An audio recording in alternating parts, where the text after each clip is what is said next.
When I told Dan about this upcoming conference back in April, his first reaction was to ask why he hadn't been invited. I told him I thought it was primarily a European event. Is Keith Frankish going to be there to speak for illusionism, he asked me. I told him, yes. Then I'll be there in spirit, he said. And of course, in fact, he also had a binocular vision of illusionism with Francois' presentation yesterday. Dan certainly wouldn't have trusted me to represent him on that topic, which was probably wise, as you'll see when I give my talk tomorrow. But today I want to pay homage to Dan on a different level. Last month, Stephen Harnad asked me to give a memorial lecture for Dan at a summer school about AI, where Dan himself should have been speaking. And I'm going to give the introduction which I gave to that meeting, not the full talk.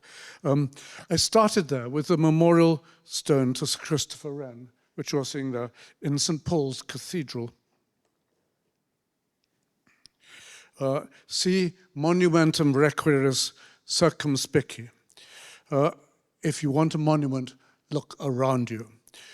Wren, with his architecture, had transformed the landscape of London in the 18th century. Daniel Dennett, with his writings over the last 60 years, transformed the landscape of cognitive science.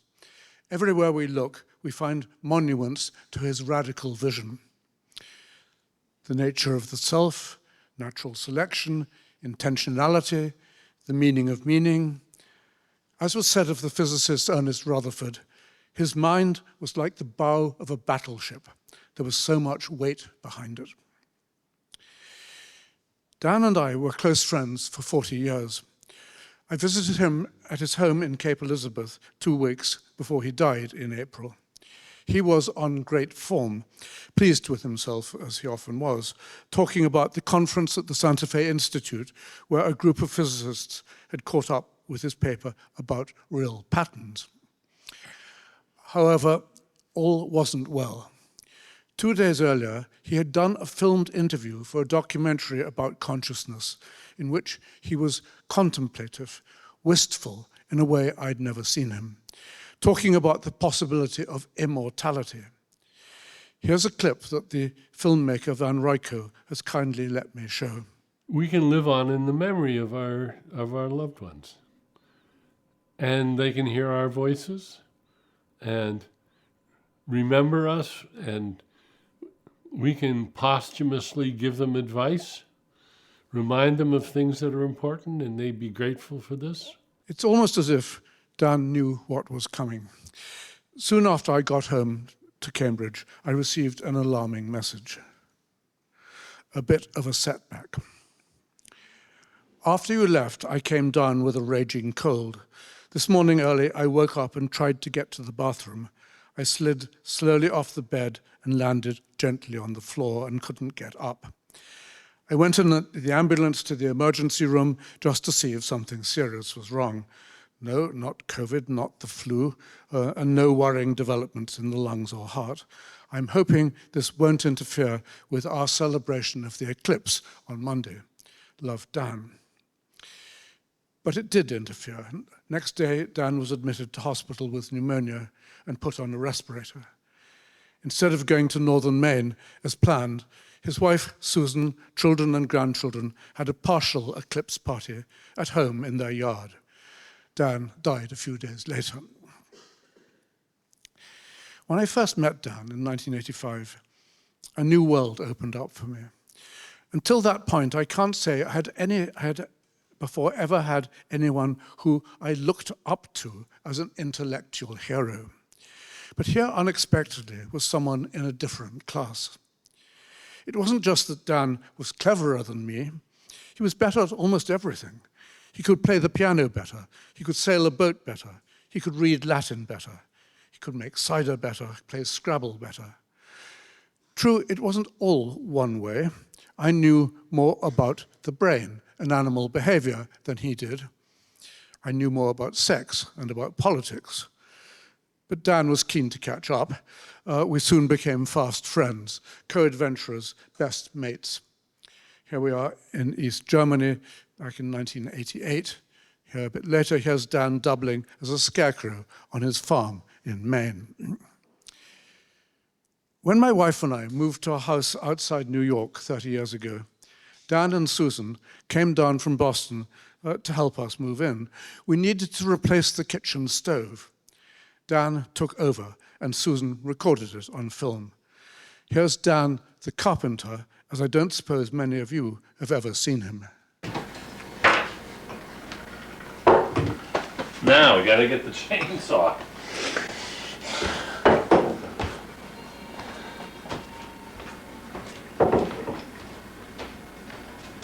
Move the drinks out of the way. It's gonna be noisy and Put your earmuffs on. scary.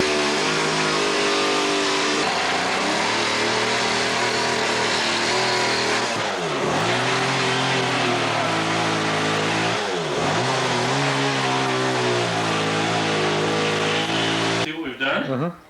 Well, we cut this huge piece out with the chainsaw, which is the only way we could get in close enough to the edges. No other power saw could get that. And Nick was going to do it all with this little saw. But we thought that probably we should do it now with this chain. And damn it. Done it. 9/1895. That's great. Do you have it, Susan? Well, actually, some of you may have seen this side of Dan. He did like to sign off on his achievements. Whether it was cracking a philosophical problem or sweeping a chimney, when he was pleased with what he'd done, he'd let you know. Dan Dennett done it. Job done, let's move on. One of Dan's few blind spots as a philosopher was his inability to see that when he had solved a problem to his own satisfaction and announced his solution, this wouldn't necessarily bring things to a close. Many's the time I've had to remind him that being right about something is only half the battle. And the show's not over till the fat lady stops singing. And in philosophy, as in life, there are some fat ladies who just don't know when to stop. Jerry Fodor, Stephen Jay Gould, Ned Block, Galen Strawson. Till the end of Dan's life, he could hardly believe there were still people out there so stupid as to disagree with him. Dan did have a wonderfully uncynical belief that eventually the truth will out. He was completely confident of that sort of immortality for his philosophical discoveries, and he took comfort in knowing he'd continue to be there for people after his death, still able to explain and to give an opinion. I was in Nepal last month for a conference about animal consciousness. Among our company were several Buddhist monks. Inevitably, our conversation turned up to reincarnation, to the possibility that the soul, the spiritual essence of a living being begins a new life in a different physical body after death, after biological death. Well, what does this spiritual essence amount to? How can you test whether one person is the reincarnation of another? What the monks search for is evidence of uncanny similarities between the deceased person and the living, in personality, style of thinking, special interests, background knowledge, and so on.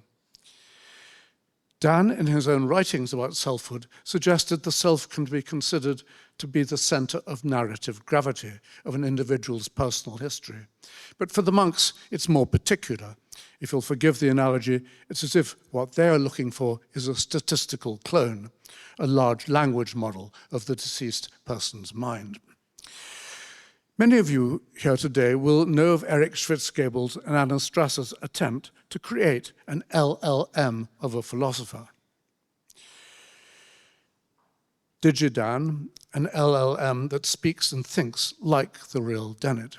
And here I quote from the summary. Can large language models produce expert quality philosophical texts? To investigate this, we fine-tuned GPT-3 with the works of philosopher Daniel Dennett. To evaluate the model, we asked the real Dennett, 10 philosophical questions, and then posed the same questions to the language model. Experts on Dennett's work succeeded at distinguishing the Dennett-generated and machine-generated answers above chance, but substantially short of our expectations. Philosophy blog readers performed similarly to the experts, while ordinary research participants were near chance, distinguishing GPT-3's responses from those of an actual human philosopher. And I confess I was one of the experts who failed 5 times out of 10 to guess which answers were those of the real Dan.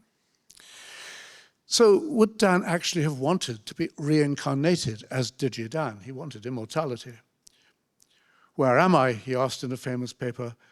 Well, would it have been good enough for him that he would now have been here in the statistical weightings of this LLM? I rather doubt it.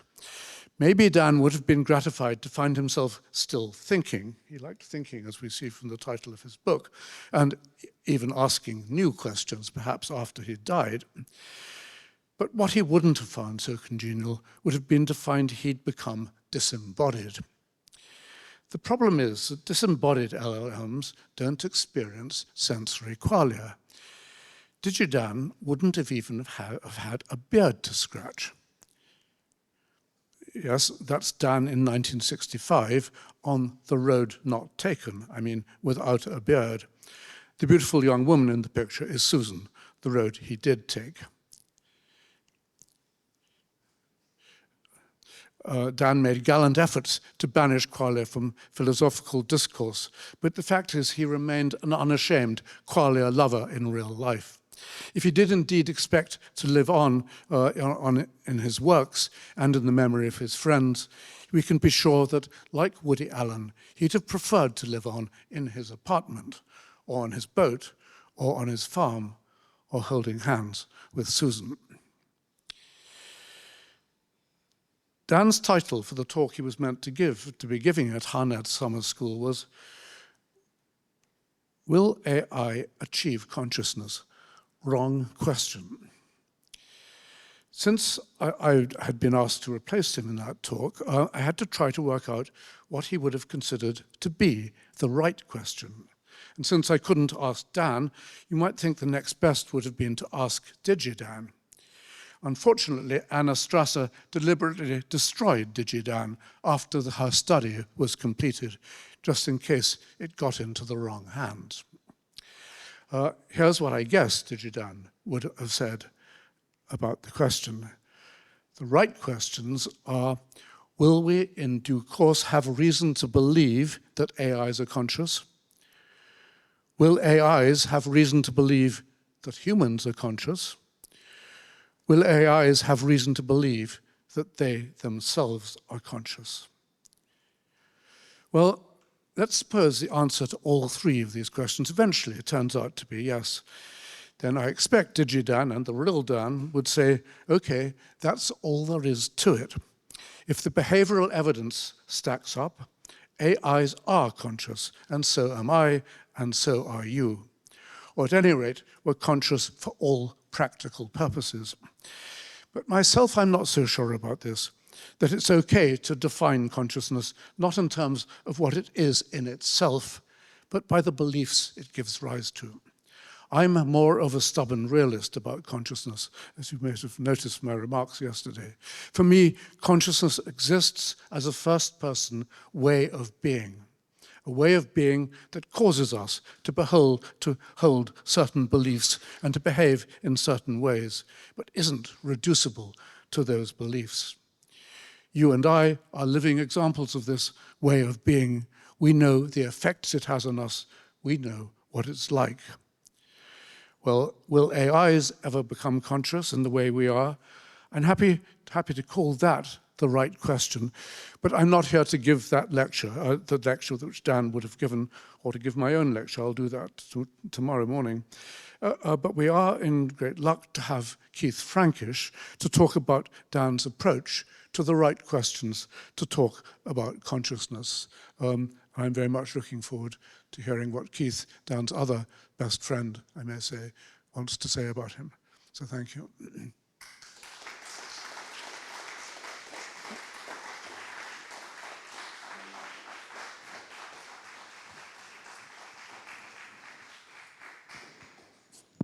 Thank you so much, Nick, for this inspiring speech. And if Keith is agree, I would like to invite Dmitry to give his speech right now, giving the pathway that the session has taken. Thank you.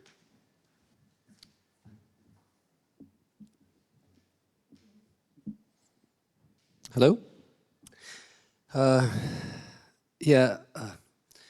are probably two people in my life that played an extremely important role in intellectual development and forming of the worldview.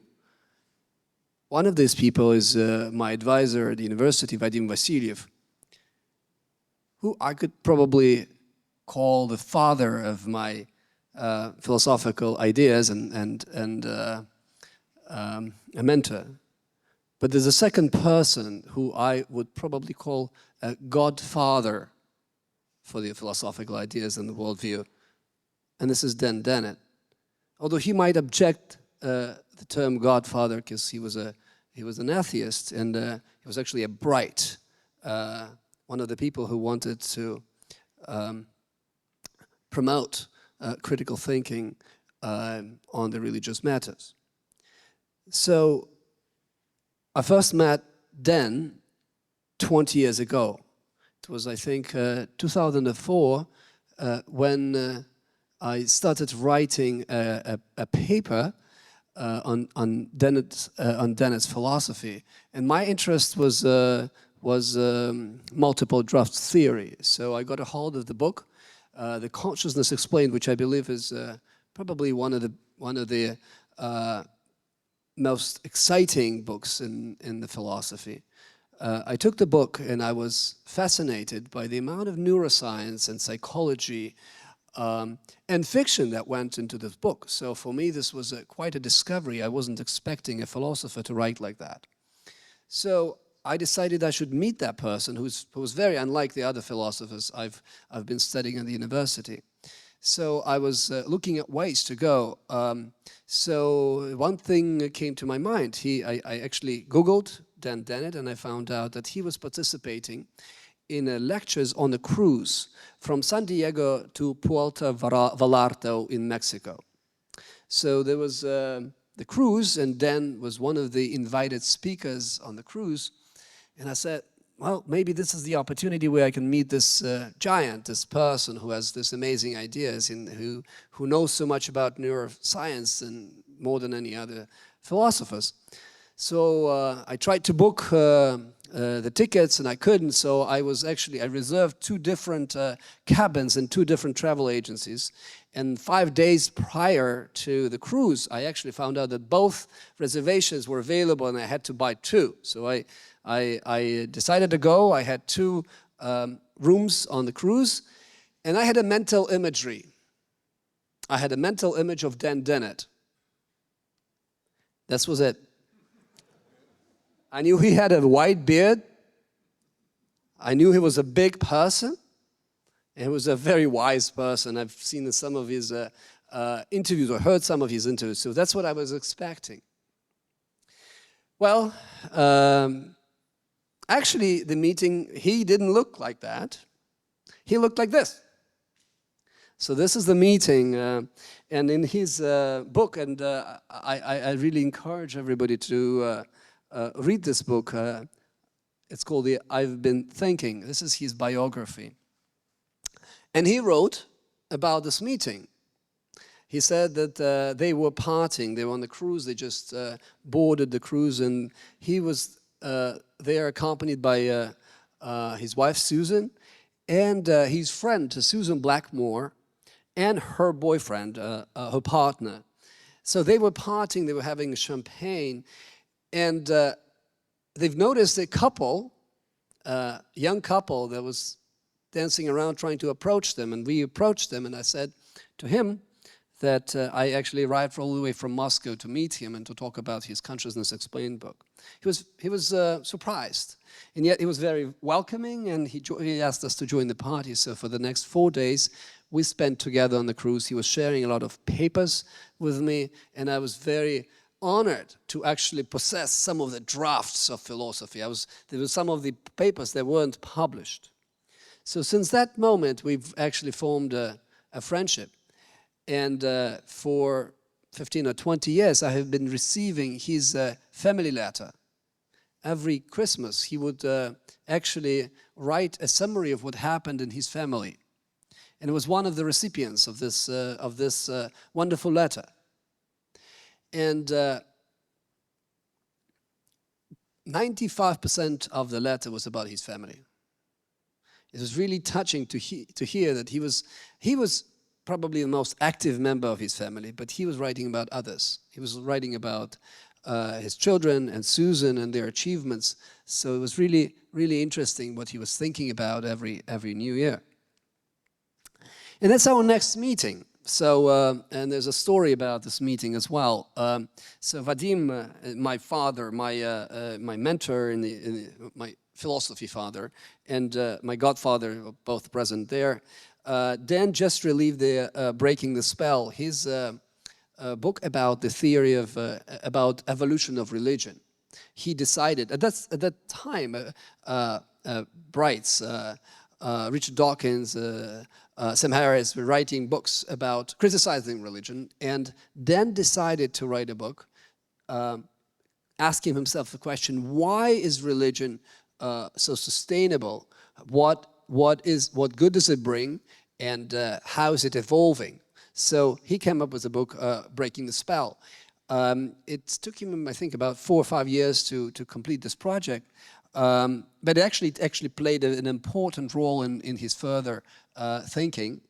And so he presented us Breaking the Spell, and we in return presented him with the textbook on philosophy, on the modern philosophy. And in this textbook we included a chapter. It was published by the Moscow State University Bio Department, and there was a chapter on Daniel Dennett. So it was in Russian, but he was happy to receive a copy of the book. What was interesting about this specific meeting is that me and Vadim, actually arrived to this meeting 3 hours earlier. We were driving from New York on the car. So we arrived really early, and we didn't know what to do. There was nothing for us to do. It was early in the morning. So we decided to go to the restaurant ahead of time, ahead of the meeting. And we were sitting in the restaurant, there's nothing to do. We were actually hungry, so we started ordering. And Vadim is a big guy like Dan, and I was a hungry guy, like a small guy. So we ate a lot. Like we ate probably 3 main courses, salads, and everything. And when it was time for Dan to arrive, we were like, oh, it's maybe very impolite for us to have like a finished meal. So what we decided to do is we decided to ask the waiter to clean this table. So Dan arrived, and I think Ned Block was another person who arrived. So we had a double meeting. And when they arrived, they said, well, would you like to have some meal? And we said, oh, no, we are hungry. We're not hungry. We're not hungry. And then they ordered something, and we ordered maybe a salad. And then at the end, when the bill came, they said, well, we'll be your hosts, so we'll pay for the bill. We said, no. And they said, no, just be your friend. Everything is good. And Ned Block was very happy and said, I'll pay the bill. So Ned took the bill. And then he sees all this food that went into the order. So this was a puzzle for Ned, and so this was a kind of an inconvenient moment for us, Dan and Ned Block. But I think it did not damage our relationship. So we continued, and the next idea was the meeting on Greenland. So as Nick mentioned before, Dan was a sailor. He was. So we met him on the cruise the first time, and then I kept meeting him on the boats, and he was a sailor himself. He actually owned a boat called Santipe, and he was actually racing this boat. And when we talked about some possibility of cooperation between Moscow State University and the state and Tufts University and the philosophy department. We thought of maybe organizing some conference, and he said, let's do it on the boat. And I was like, oh, that's a very good idea. Where should we go? And then just a few years prior to this, I went to Greenland, and I had an amazing experience in Greenland. I said, what do you think about Greenland? And he said, oh, I actually also went to Greenland some time ago. I would love to come back. So we decided to organize a conference. And the conference initially was supposed to be like this conference, a small private conference between friends and family, so to say.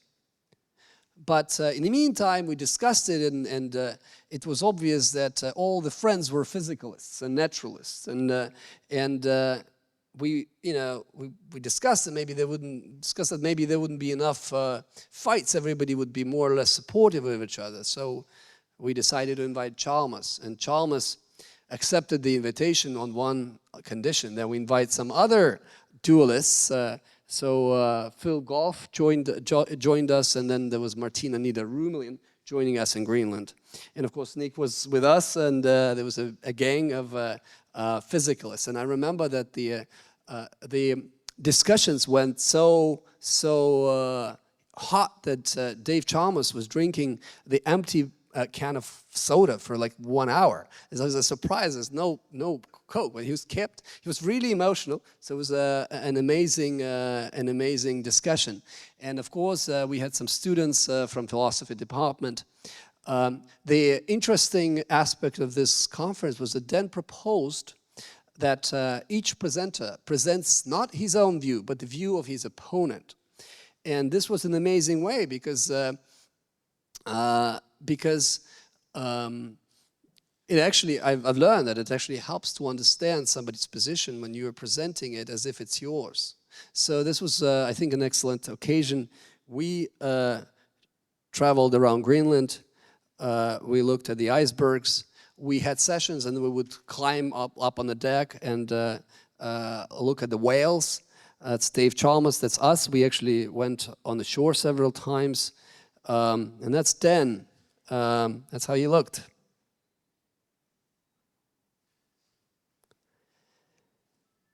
And that's another cruise. So Greenland was an amazing success. But then Dan said, do you want to continue? And I said, yes, of course. And he invited, Dan was organizing these cognitive cruises. So the cognitive cruise usually was either on his boat or rented or chartered boat. He would invite some of his students, and he would invite one guest speaker. They would all discuss who they want to have. And this time on the cognitive cruise, Stan Dayan was invited. So he was the speaker, and the philosophy students, most of them were philosophy students, who grilled him with the questions about fame and the brain. My interest at this point was to learn whether multiple drafts in the fame and the brain are one and the same theory or two different theories. So one of my interests was to see if Dan was actually moving his position. Like a lot of philosophers stick to their positions, and some, as we know, are changing dramatically. And I was interested in seeing whether Sweet Dreams, is another book published by Dan on consciousness, was actually a departure from his initial position. In my view, multiple drafts posed a really radical solution to the consciousness problem. In fact, Dan mentioned there that argued there that consciousness does not form a single stream of consciousness. So on any single moment, there is it's unclear which of the streams formed by different neural networks is actually the stream of consciousness. And the only way to find which content is being conscious is by making probes. So if you ask the person about some specific thing or stimulate the person in one way or another, you'll get different answers. So for me, this was a radical solution. And in Sweet Dreams, it seemed to me that he departed from his view, because the fame in the brain, or the global workspace theory, which I think is on a par, is similar to the fame in the brain theory, they actually suggest that there's they're competing processes, but there's probably one, as I understand, there's one that's winning at one specific time. So it's more, you can actually find out which one is dominating. So anyways, we had these discussions on the cognitive cruise about fame in the brain, and there were a lot of details on neuroscience that I couldn't understand personally. And I guess Anton understood a lot, so he was eating after his hard work. And that's another boat, and that's another cruise, but that time it's in Moscow. So in his biography, Dan wrote that he had a Russian troika. Troika means three, so he had actually 3 tours to Russia. So the first time he was invited when the Iron Curtain dropped, a Russian Science Academy, as far as I understand, as far as I remember, Russian Science Academy invited philosophers from the US to come and visit. And there were about 8-10 philosophers, and Dan was one of them, to join the team of American philosophers to present on their ideas. And Dan talked about intentional stance. This is one of the theories that he came up rather early in his career. And the intentional stance is his approach to the problem of meaning, or to the problem of content. Dan always addressed, there's several big trends in Dan's interest. So the first was content, and he, of course, as a student of Quine and Ryle, he was interested in presenting some theory of content or meaning, and he did that. The first approach was in his book Content and Consciousness, and then he continued this. One of the famous papers is published in the Brainstorms, where he addresses the problem of content from the third-person perspective. So this is what he presented in Moscow as well. And then the second time, Dan came to Moscow on the invitation of, guess who? One of the founders of Microsoft, Paul Allen. And Paul Allen decided to organize a big event, a cruise to St. Petersburg with famous people. And he invited all different kinds of people, actors, scientists, and philosophers. And Dan was invited on this cruise. So it was his second arrival to Russia. And the third was on our invitation. We invited him to Moscow, and he came with Susan and his Dan Vadim, the dean of philosophy department, who's also gone, unfortunately. And we're on my boat, and we're cruising right next to the Kremlin. I don't think you can do this again, at least now.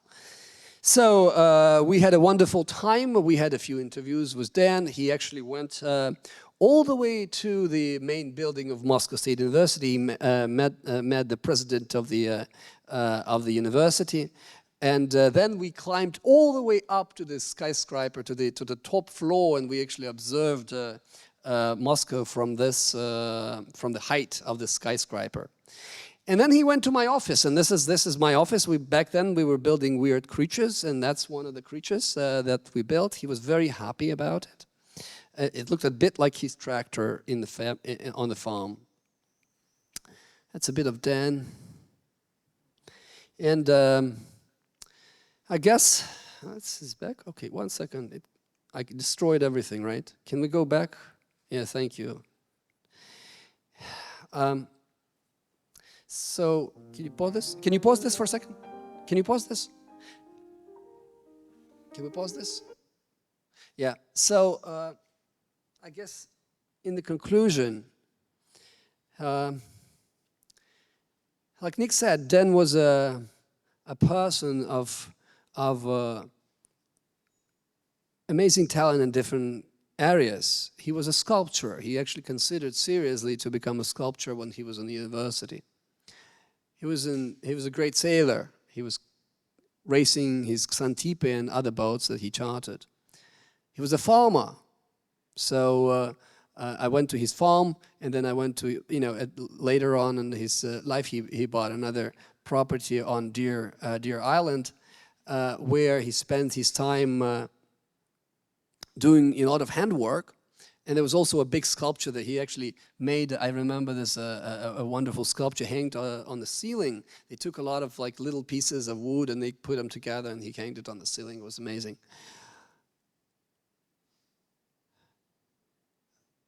But he also was a pianist, and one of the chapters in his book about music, he actually considered to be a pianist when he was young as well. So we talked about music, and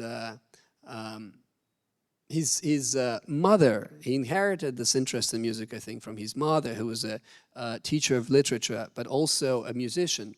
And one of his famous music was prelude by Rachmaninoff in E flat major. And when he came to Moscow, I asked my friend, who's a pianist, to play this, and we were in my office, and she was playing the prelude, and he was crying. So I remember this very vividly, so I'd like to listen to this as a 3-minute prelude.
Thank you.